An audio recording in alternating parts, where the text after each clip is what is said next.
Happy Sunday mga idol, mga buddy. For today's video nga ay ibablog ko naman ang aking paglilinis ng truck. Ganito kasi ang ginagawa ko tuwing linggo. Kapag wala na akong gagawin sa araw at nakapagluto ng ako, ay ito naman ang sunod kong gagawin. Maglilinis ako ng aking kabayo mga idol, para naman pagbiyahe natin bukas ay malinis na siya at maginhawa sa ating pakiramdam na nagmamaniho tayo ng malinis ang ating sasakyan. Sana panoorin nyo hanggang dulo mga idol.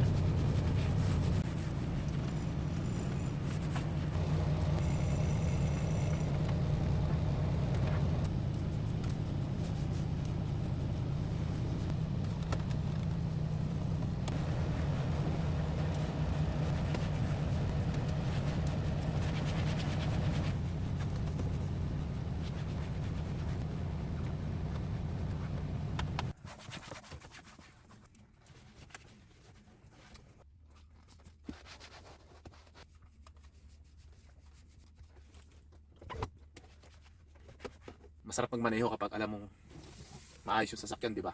Wala kang iniisip na, parang ano rin yan eh. Parang yung truck mo pag alam mo may sira, di ba? Hindi pa natag yung kalooban mo. Magmamaneho ka ng marami kang iniisip, eh, baka bumigay yung sira, parang ganun.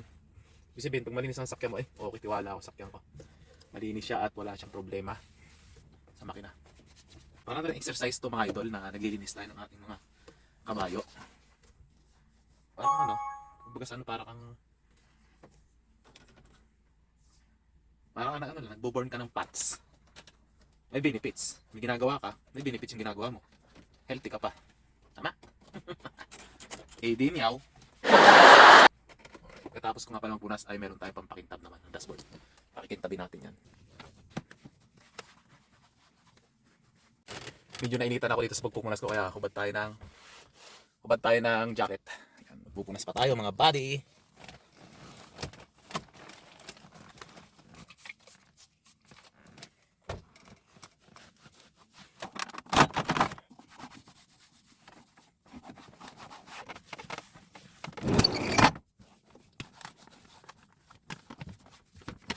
Sa totoo lang, yung Volvo talaga ay malaki siyang tingnan sa labas.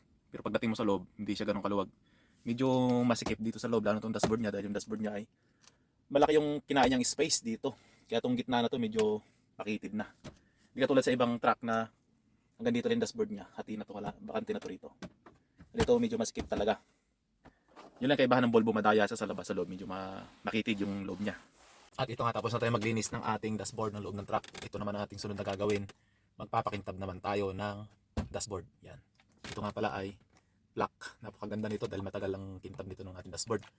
Tsaka dito sa amin ay libre din to, syempre. Kinuha lang namin to sa gas station. Ililista mo lang yung plate number ng truck mo. Yan. Kaya walang rason para hindi ka maglinis ng sasakyan kasi nga free naman itong mga pampalinis at pampakintab.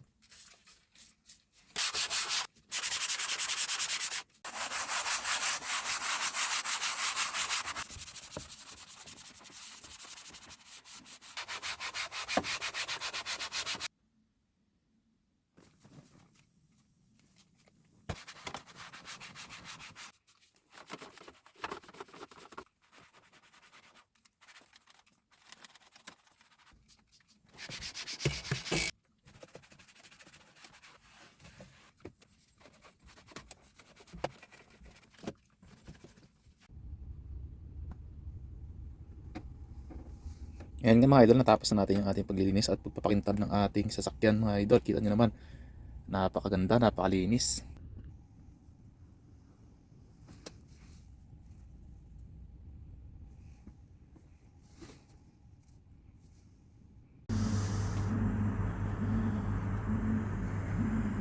Tapos na ako maglinis, so ibig sabihin nito ay pwede na akong maghiga-higa ngayon at mag-unat-unat para bukas ay maaga tayong alis at matulog tayo ng maaga mga idol.